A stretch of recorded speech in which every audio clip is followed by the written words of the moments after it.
Bonjour, dans la capsule que vous êtes en train de regarder, je vais vous parler de la conclusion. Donc, dans l'article analytique, il y a deux choses dans la conclusion. Premièrement, la fermeture et deuxièmement, l'ouverture. La fermeture, c'est le rappel du phénomène expliqué et des aspects. Et l'ouverture, c'est une piste de réflexion ou un souhait qui amène le lecteur à réfléchir après la lecture du texte. Je vais vous montrer dans ma production écrite comment ça se déroule. Donc, on se rappelle qu'ici, j'avais écrit mon introduction, qui était le sujet amené, le sujet posé. Ensuite, mon premier paragraphe de développement qui présentait les causes. Mon deuxième paragraphe de développement qui présentait les conséquences. Et finalement, j'arrive à ma conclusion.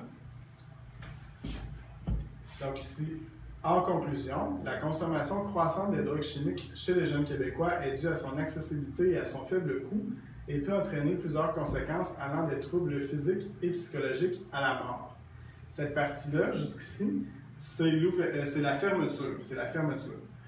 Donc, premièrement, je vais rappeler le phénomène à expliquer, qui correspond à mon sujet posé qui était dans mon introduction. Donc, la consommation croissante des drogues chimiques chez les jeunes Québécois, ça, c'est le phénomène que je voulais expliquer. Et ensuite, je vais rappeler mes aspects. Donc, est dû à son accessibilité et à son faible coût. Ça, c'est les causes qui correspondent à mon premier paragraphe du développement. Et peut entraîner plusieurs conséquences allant des troubles physiques et psychologiques à la mort. Ça, c'est les conséquences qui correspondent à mon deuxième paragraphe de développement. Donc, c'est la fermeture. Ensuite, il serait maintenant intéressant de comparer la situation vécue au Québec avec d'autres provinces canadiennes et d'autres pays pour trouver des solutions viables. Donc ici, la partie en jaune, c'est l'ouverture, parce que c'est une piste de réflexion pour que le lecteur puisse s'interroger, puisse peut-être aller faire d'autres lectures. Donc là, on parle d'autres provinces canadiennes ou d'autres pays. C'est quelque chose qui n'était pas abordé dans le texte, c'est vraiment une ouverture, une nouvelle piste de réflexion. Donc ça, c'est la conclusion. Finalement, je vais vous présenter un petit dessin qui pourrait peut-être vous aider à comprendre la structure du texte analytique. Donc, premièrement, dans le texte, on retrouve un sujet amené, vous voyez, qui est plus large. Donc, c'est quelque chose qui a déclenché chez nous, quelque chose de la société qui a déclenché chez nous l'envie d'écrire, l'envie d'informer.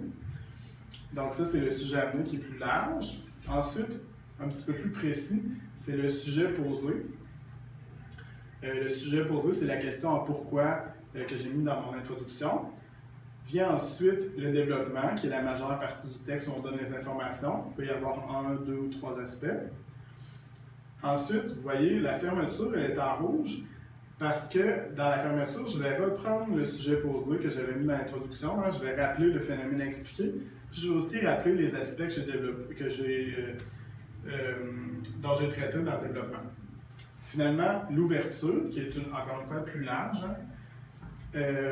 L'ouverture, c'est une piste de réflexion, donc on ouvre encore une fois sur un futur phénomène expliqué ou une réflexion que le lecteur pourra faire.